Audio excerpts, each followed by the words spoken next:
Por favor, o representante da familia de don Olimpio Arca podería subir.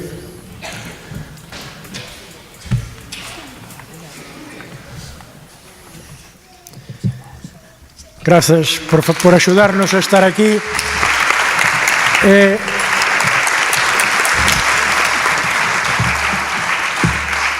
Vamos a clausurar as xornadas con vostedes de testemunhas e tendo boa xente ás espaldas, que hai que cuidalas moito, pero neste caso temos moi boa xente e non pasa nada. Ten a palabra a filla de don Olimpio. Moitas gracias.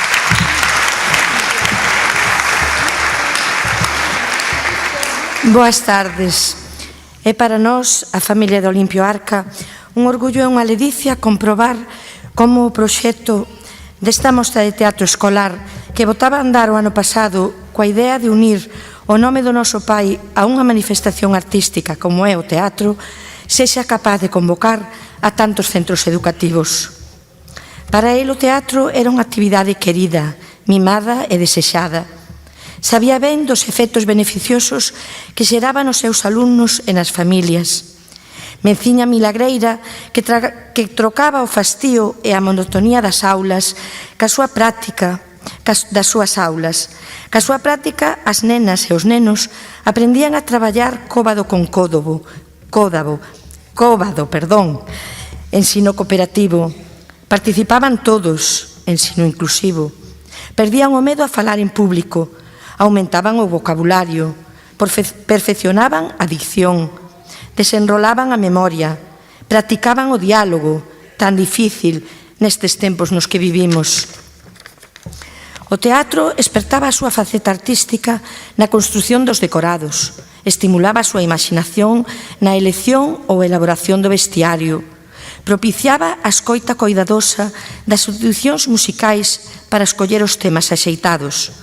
Todo era positivo no teatro, mesmo o medo escénico que impide actuar ata os mellores actores que aprenden logo a vencelo.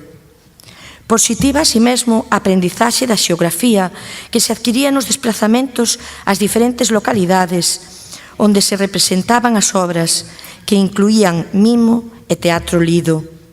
Moitas eran da súa autoría, outras dos clásicos e mesmo de autores revolucionarios para a súa época.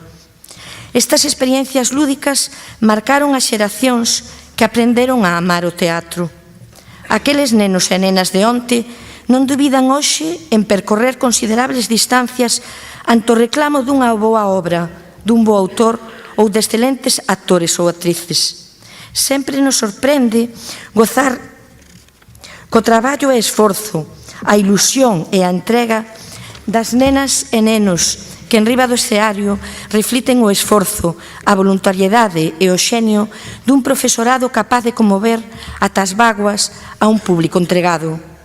O raposo Pillabán co seu harmonizado ballet, a impagable e divertidísima lección do ensino en igualdade, a poética evocación do noso pai e a frustrada representación do Colexio de Codeseda xunto coa maestría dos grupos que acabamos de ver hoxe, converten a este certame, a esta mostra, nun auténtico festival dos sentidos e das emocións.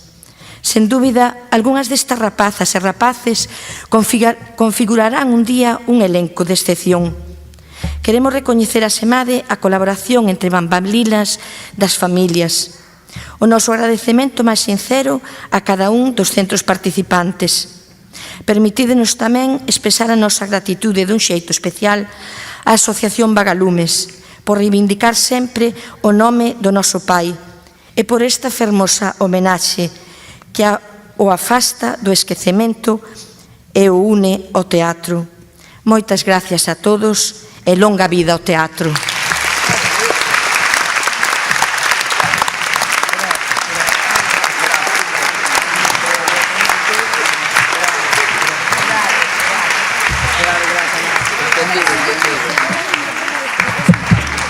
Ben, novas tecnoloxías, novos soportes, modernidade e tamén as tradicións, o baile, o ritmo, a lectura, os contos, as contas, os clásicos postos no noso tempo, a xustiza, a xenerosidade. A frescura, o colorido, a luz, as maravillas, a maxia, a fantasía, a cultura, a nosa cultura, a lingua, a nosa lingua. O encontro e o abrazo coas nosas palabras. Aí van, máis vivas hoxe, polo futuro. E así collemos folgos e camiños cara ás terceiras xornadas escolares Olimpio Arca Caldas. Quixera pedirlles que cada vez que a partir da hora nomee un centro, pediría un aplauso para ese centro. Entón, cando nomee, se queredes, se podedes, se vos dá gana, pois aplaudides. A Asociación Cultural Vagalumes divos grazas ao García Barros,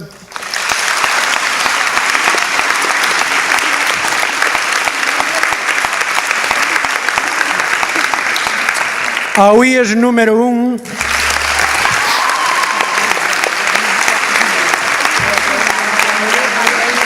ao Centro Nosa Señora de Lourdes,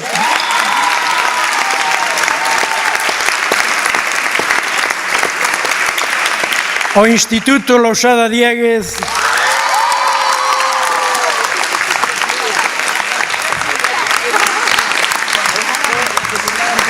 grazas a todos e a todas por poñer materia de calidade neste proxecto que xa ten traxecto, xa camiña, vai cara ás terceiras, xa vos dixen. Isto sen vós, mozas e mozos, isto sen vós non sería posible. Pero tamén, sen vós, profesoras e profesores, tampouco sería posible.